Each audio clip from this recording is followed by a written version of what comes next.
गांव से थोड़ा बाहर पीपल के घने पेड़ों से घिरी एक कोठी, जिसकी छत से गांव का तालाब दिखता था। कोठी के अंदर घुसते ही छाया की बचपन की यादें ताजा हो गईं। उस रात छाया ने अपने कमरे में ही खाना खाया और थकान की वजह से वो जल्दी सो गई। अगली सुबह उसे काका के साथ गांव के बाजार जाना था। रात के 2 बज रहे होंगे जब छाया की आंख अचानक खुली। उसकी चद्दर जमीन पर गिरी हुई थी।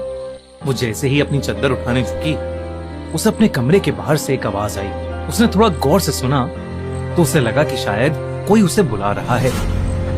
छाया, वो छाया, छाया। वो आवाज सुन के एक पल को उसका मन खुश हो गया, पर दूसरे ही पल उसके हाथ पैर ठंडे पड़ गए। वो आवाज तो उसकी माँ की थी, पर ये कैसे हो सकता था? छाया ने फिर से, इस बार बहुत ध्यान से उस आवाज को सुनने की कोशिश की और दरवाजे की तरफ गई, पर उसे कुछ सुनाई ही नहीं दिया। शायद वो अभी भी नींद में ही थी। उसने सोचा कि उसकी माँ की आवाज उसके सपनों में ही सुनाई दे सकती है। ये सोचकर छाया वापस सोने चली गई। अगली कुछ रातें बिल्कुल नॉर्मल थीं, पर किसी न किसी वजह से छाया उस कोठी में ढंग से सो नहीं पा रही थी। हर रात उसे उम्मीद रहती थी कि वो आवाज उसे फिर से सुनने को मिलेगी, भले ही सपनों में ही सही। एक ऐसी ही रात वो सो ही नहीं पा रही थी। कई बार करवटें बदलने के बाद हार मानकर वो अपने बिस्तर से उठ गई।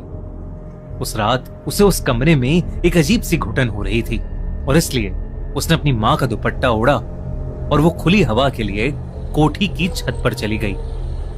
छत पर एक खाट पे बैठकर छाया उस गांव के तालाब को देखने लगी। इतने अंधेरे में भी वो तालाब न जाने कैसे साफ दिख रहा था। दूर दूर तक कोई आवाज नहीं थी, बस रात का सन्नाटा। अचानक छत का एक लौता बल्ब बंद हो गया। पुराने घरों में ऐसा अक्सर होता था। छाया ने यही सोचकर अपने फोन की टॉर्च ऑन की। अचानक छत की सीढ़ियों के पास से फिर वही आवाज आई। छाया, बेटा छत पर ठंड लग जाएगी, नीचे आ जा। वो आवाज सुनते ही छाया का शरीर मानो वहीं जम गया। न जाने कहां से एक ठंडी हवा का झोंका आया और जो दुपट्टा उसने ओढ़ रखा था वो उसके कंधे से गिर गया, जैसे किसी ने उससे जोर से खींचा हो।